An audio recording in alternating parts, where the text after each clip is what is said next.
Bonjour, bienvenue dans cette nouvelle vidéo. Aujourd'hui, nous allons parler de brûler vos bateaux, notamment quand vous devez créer ou développer votre activité de coaching scolaire.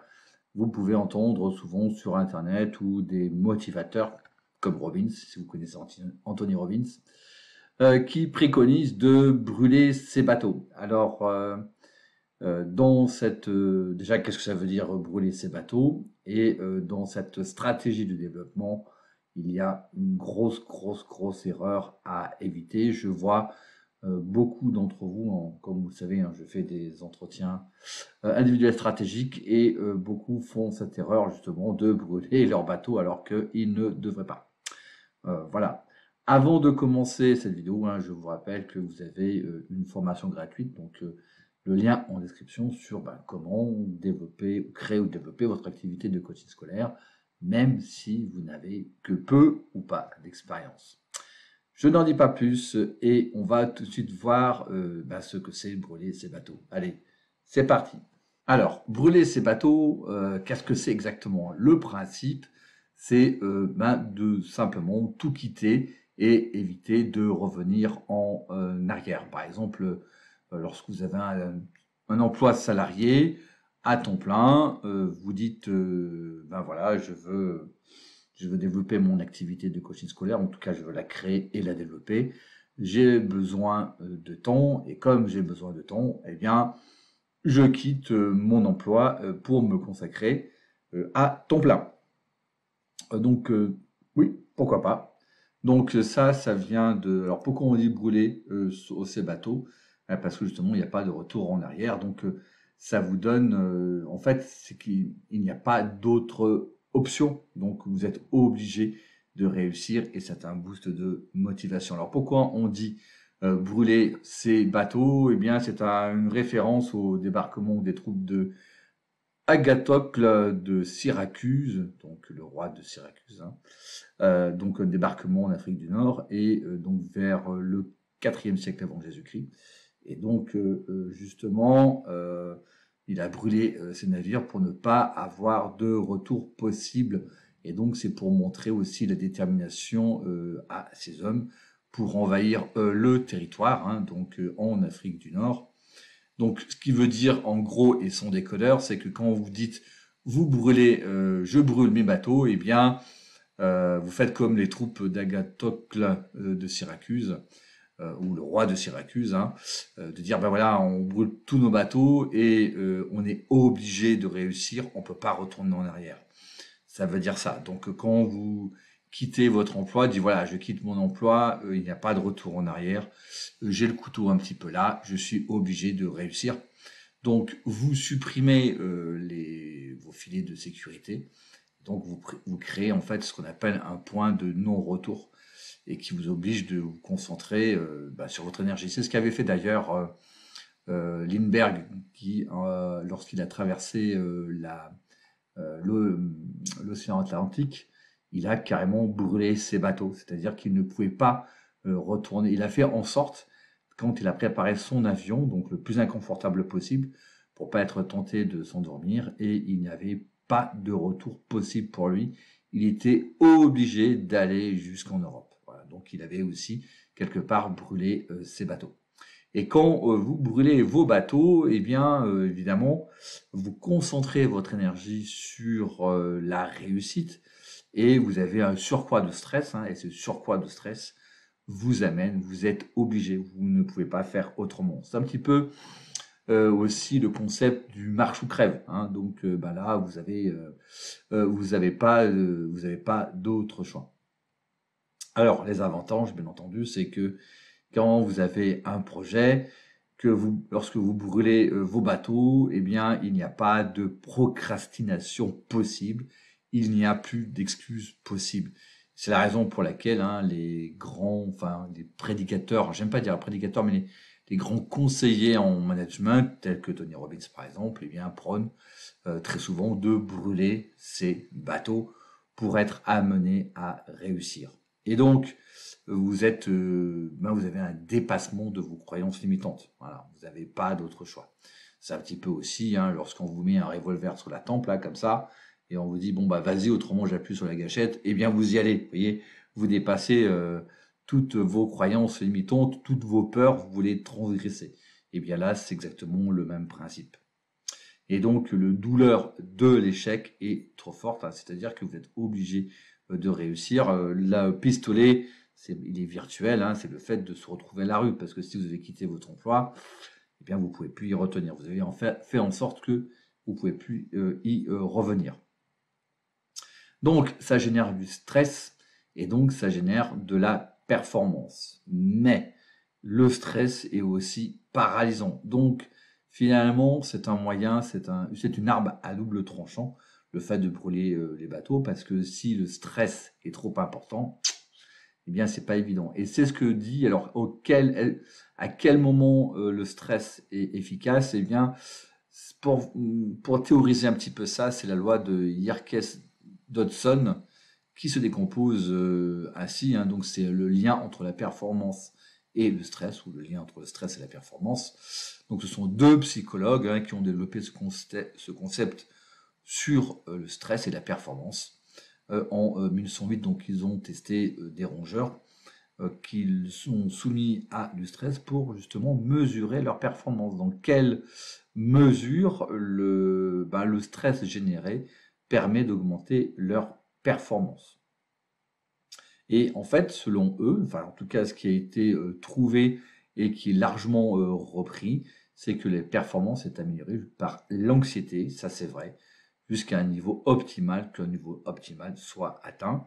Et donc on peut ici, vous voyez, je vous montre la courbe. Donc là, vous avez en milieu, eh bien, lorsque le stress est faible, la performance est faible. Et là, vous avez évidemment aussi entre les deux, là, vous avez une courbe de optimum, hein, qui est aussi par le sommet de la performance. Et donc, c'est le niveau de stress à appliquer. Sauf que lorsque le stress est trop fort, eh bien, évidemment, votre performance diminue. Ça veut dire quoi? Ben, ça veut dire que si vous brûlez vos bateaux et que le stress généré est trop fort, eh bien, vous risquez de couler avec vos bateaux, justement, parce que le stress étant trop fort, eh bien, votre performance diminue et donc la probabilité d'atteindre votre objectif diminue, tout simplement. Alors, la question c'est, faut-il finalement brûler ces bateaux? Tout simplement, alors, tout dépend de la durée du stress. Donc, plus le stress est long, plus on est dans un stress chronique. Et il faut savoir que le corps et l'esprit ne sont pas faits pour le stress chronique. Donc effectivement, quand vous avez un projet, le fait de brûler ces bateaux, ça peut être bien à condition que le stress, ne soit pas trop fort, comme on l'a vu dans la courbe, hein. Voilà, donc intensité du stress, donc je le remets ici. Donc à condition que votre stress ne soit pas trop fort, ça c'est la première chose. Et ensuite, savoir quelle est la durée de votre projet. Est-ce que votre projet est long ou pas? Si votre projet est long, cela va créer un stress chronique. Et le stress chronique, c'est vraiment, alors je dirais pas mortel, mais en tout cas, le corps et l'esprit ne sont pas faits pour tenir sur le stress chronique. Donc, si vous calculez, si vous évaluez mal on va dire votre projet, eh bien, le fait de brûler les bateaux risque d'être fatal. Donc, si par exemple vous avez, voilà, vous départez de votre poste et vous avez une réserve financière ou non, ça veut dire que est-ce que vous avez droit au chômage, par exemple pendant 12 mois, ça veut dire que votre projet doit être rentable au bout de 12 mois. C'est-à-dire que vous devez gagner de l'argent au bout de 12 mois parce que là, vous n'avez plus de chômage possible. Donc, vous avez 12 mois pour vous bouger, pour pouvoir atteindre votre objectif. Pourquoi pas?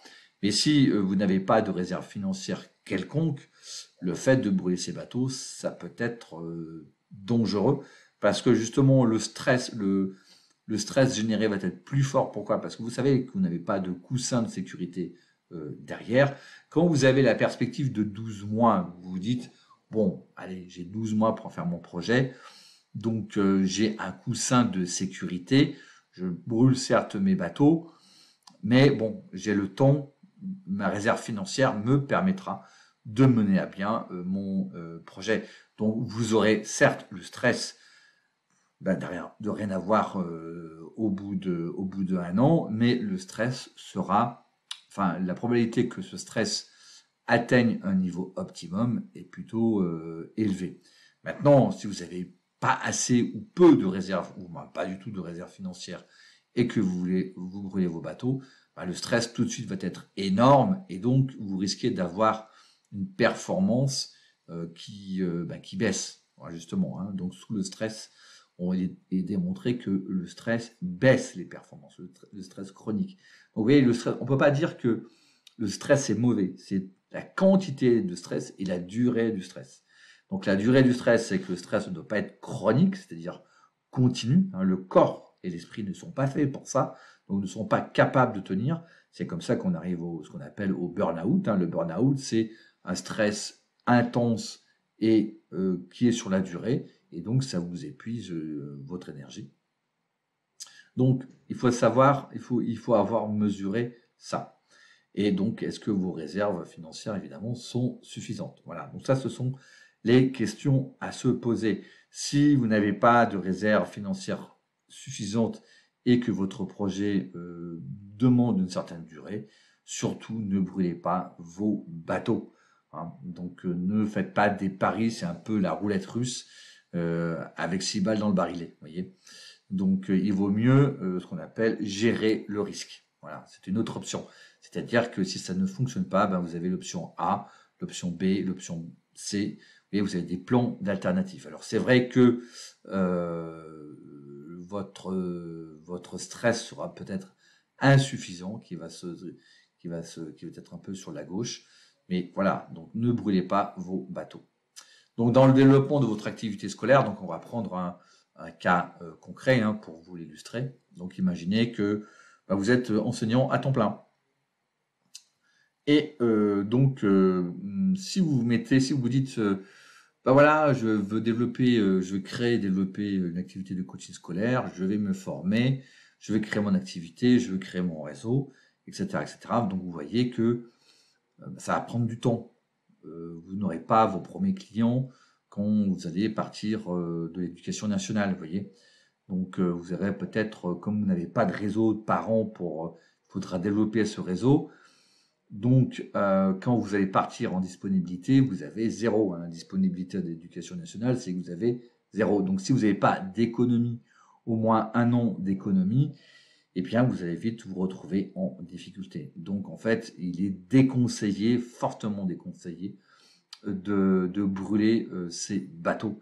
Alors, vous me direz, si peut-être vous connaissez quelqu'un qui arrive à faire ça, mais comme je vous disais, le stress très important fait baisser la performance. Donc, vous n'y arriverez pas, vous allez couler avec.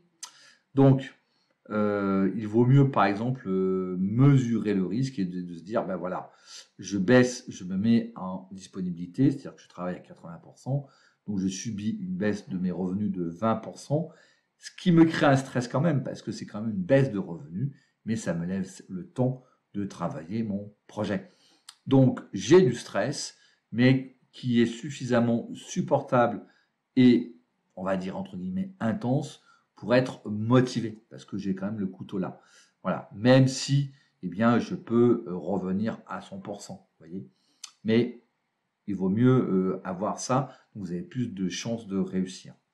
Donc, en termes d'inconfort, il vaut mieux avoir l'inconfort d'avoir trop de travail que de ne rien avoir, c'est-à-dire de vous retrouver avec 0 client. Très souvent, on se dit, ah oui, il faut sortir de sa zone de confort. Et très souvent, je vois des enseignants, des personnes, des enseignants, qui disent, ah oui, mais bon, je ne veux pas me mettre à 80% parce que ça me fera trop de travail. Il vaut mieux l'inconfort de trop de travail entre votre métier d'enseignant, parce que l'enseignant, mis à part donner des cours, il y a aussi les copies à corriger, l'administratif à faire, donc c'est beaucoup de travail. Mais il vaut mieux ça, donc l'inconfort d'avoir beaucoup de travail, que d'avoir l'inconfort de rien du tout. C'est-à-dire, vous lancez votre projet, vous avez 0 client, vous essayez de créer votre relationnel, votre réseau de parents, et ça prend du temps, ou si vous vous formez, hein, de faire aussi du marketing, bien entendu, parce qu'il y a des lois, on va dire, marketing à respecter. Donc tout ça fait que ça va vous générer un stress, donc vous aurez du temps, mais pas de clients. Et donc ça sera, il vaut mieux éviter ce stress-là. Voilà. Et quand vous avez un certain confort quand même, vous brûlez pas tous vos bateaux comme ici dans le fait de travailler à 80%, eh bien votre surcroît de motivation ne viendra pas du stress, mais viendra sur votre motivation, votre réelle motivation à faire du coaching scolaire. C'est la raison d'ailleurs pour laquelle quand je fais des entretiens stratégiques aux personnes qui me demandent, je m'attache vraiment à savoir est-ce qu'ils sont véritablement motivés à faire développer du coaching scolaire et pourquoi ils veulent développer du coaching scolaire. Voyez. Donc certains, je vois que certains sont moyennement motivés, pourquoi pas, hein, mais quand vous êtes moyennement motivé, quand le pourquoi ne vous porte pas vraiment, c'est sûr que la moindre difficulté, vous allez lâcher. Par contre, lorsque vous avez un pourquoi qui est très fort, vous voulez vraiment aider les jeunes, vous voulez vraiment accompagner les jeunes, pas faire du soutien scolaire, mais vraiment accompagner les jeunes, quand votre pourquoi est suffisamment fort, eh bien, ce pourquoi suffisamment fort va vous donner un surplus de motivation que va générer le stress aussi. Donc, vous aurez un peu de stress ici, parce que vous n'avez que 80% de votre rémunération, mais le stress supplémentaire viendra de la motivation du pourquoi je veux faire du coaching scolaire. Et là, vous avez vraiment de réelles chances de réussir sans vous mettre en danger. Alors, éviter l'erreur de faire éviter de faire les erreurs et de gagner du temps. Alors, les erreurs classiques que l'on peut voir, que moi-même j'ai faites, hein, parce que j'ai fait, comme vous le savez, du coaching scolaire. Alors, quand j'ai fait du coaching scolaire, c'était à la demande de parents. C'était un peu par accident quand j'ai commencé, parce que bon, j'avais pas spécialement l'envie de faire ça au début, il y a bien longtemps. Mais voilà quelques erreurs à éviter. Donc, comme par exemple en mars 2020, donc j'intervenais dans toutes les écoles pour, comme vous le savez, pour mettre en place les 7 profils d'apprentissage dans les écoles, les établissements scolaires et des formations. En janvier 2020, je faisais des conférences, mon carnet de rendez-vous, on va dire, d'intervention était archi plein. Et là, eh bien, mars 2020, pam, confinement, mesures sanitaires, et là, patatras. Donc, je suis passé d'une année 2020 rabord full jusqu'au mois de décembre à 0. Voilà. Et donc, ça générait un stress. Alors là, il n'y avait pas de brûler des bateaux parce que j'y étais pour rien. Hein, voilà. Mais si vous voulez, le besoin d'éviter, vous avez un besoin d'éviter de faire des erreurs pour aller vite. Voilà. Hein, donc c'est-à-dire que quand vous êtes ici, quand vous êtes dans cette situation-là, donc moi je n'avais plus de revenus. Alors évidemment, l'État a proposé mais moi je n'ai pas souscrit à ces prêts, vous savez, ces PGO qu'on avait, l'État vous aide, mais vous devez rembourser, etc., etc. Donc moi j'ai refusé de souscrire à cela. Et donc j'avais besoin, d'éviter les erreurs et d'aller vite. Donc pour aller vite, il faut aussi éviter les erreurs majeures, tout simplement. Et comment on fait dans cette situation-là, quand vous voulez éviter les erreurs et aller vite? Eh bien, il faut vous faire accompagner. Ça, j'en reviens au début sur brûler ses bateaux. Vous pouvez brûler vos bateaux. Par exemple, imaginez, voilà, vous quittez l'éducation nationale, vous avez 0 revenu, vous avez 6 mois on va dire, de revenus d'économie. Eh bien, si vous faites accompagner, vous évitez les erreurs, 1 et 2, vous allez beaucoup plus vite. Et donc, au bout de 6 mois, il est fort probable que vous pourrez atteindre votre objectif parce que vous serez sur des rails. Okay, donc, vous avez une feuille de route qui fonctionne et vous avez un surplus de motivation. Moi, comme on va dire, la nouvelle activité que j'ai créée, justement, c'est que en avril 2020, je me suis fait accompagner. pour justement créer un nouveau projet qui puisse, comment dirais-je, correspondre à mes aspirations. Voilà, avec ce que j'avais, donc il fallait aller relativement vite. Et c'est comme ça qu'est née l'activité que je développe aujourd'hui. Mais ça m'a pris moins d'1 an. J'avais un impératif de rapidité, d'éviter des erreurs, et c'est plutôt bien fonctionné. Donc, le fait de se faire accompagner, eh bien, vous avez une feuille de route qui fonctionne, et donc c'est ce qui vous donne un surplus de motivation. Alors après, vous me direz, oui, mais bon, se faire accompagner, c'est quand même un tarif, c'est pas donné, etc., etc. Oui, c'est vrai. Donc là, je vous renvoie sur comment sélectionner une formation ou c'est ça, j'ai fait 2 volets, les 2 vidéos là-dessus, pour ce qui vous permet de vous guider là-dessus, mais ne vous faites pas avoir sur le tarif. Un tarif, ça ne veut rien dire. C'est quel est le retour sur investissement. C'est-à-dire que moi, je le voyais comme ça quand je me suis fait accompagner en mars 2020, et je me suis fait accompagner même 3 fois, c'est que le tarif de votre accompagnement est largement inférieur aux pertes de revenus. C'est-à-dire que, effectivement, quand je me suis fait accompagner en 2020, il y avait un certain prix, mais le prix payé était largement inférieur aux revenus que ça générait. C'est comme ça qu'il faut le voir. Alors évidemment, j'aurais pu ne pas être accompagné, donc économiser cette somme qui était assez conséquente, ok, donc j'aurais économisé 5 000 euros, mais c'est tout, voilà. Et quand les 5 000 euros sont épuisés avec le temps, j'ai pas développé de nouvelles stratégies, ben voilà, c'est boum, ouais, je les perds quelque part avec le temps, parce que ils sont cramés dans le salaire, dans les revenus personnels qu'il faut avoir. Donc pensez toujours quand vous voulez développer votre activité, que le tarif de l'accompagnement, le comparer au gain de revenus que ça vous génère, ou vous le faites à l'envers, vous posez la question, si je ne suis pas accompagné aujourd'hui, si je ne fais rien aujourd'hui, quelle perte de revenus ça va me générer, voyez. Et donc, pensez-le que c'est toujours pas en termes d'investissement et de retour sur investissement. Donc aujourd'hui, je peux dire que après j'ai été accompagné en 2021. C'est ça. Après, j'ai fait un autre accompagnement en 2021. Et cet accompagnement en 2021, sur 1 an, je l'ai payé plus de 20 fois. Voilà. Donc ça veut dire que la somme que j'ai investie, qui était pas donnée en 2021, m'a rapporté sur 1 an 20 fois. J'ai fait x20. Voilà. Et comme évidemment maintenant j'ai la méthodologie, je sais ce qu'il faut faire, eh bien cette année 2023, là aussi, boum, c'est bingo, parce que ça continue. Donc en fait, le retour sur investissement, il est absolument énorme. Donc c'est comme ça que vous devez voir les choses, notamment donc pour, comme je vous disais, pour réduire le temps. Et vous réduisez le temps en évitant les erreurs, et donc vous allez plus vite. Donc vous pouvez brûler vos bateaux si vous voulez, mais il faut aller vite. Voilà.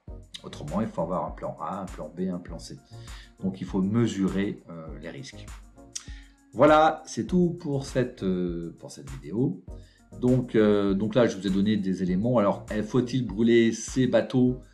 Je dirais en général non, ne brûlez pas vos bateaux, mettez-vous quand même une marge de sécurité parce que même le stress optimum de la courbe que je vous ai présentée, pas tout le monde n'est capable de supporter le stress généré.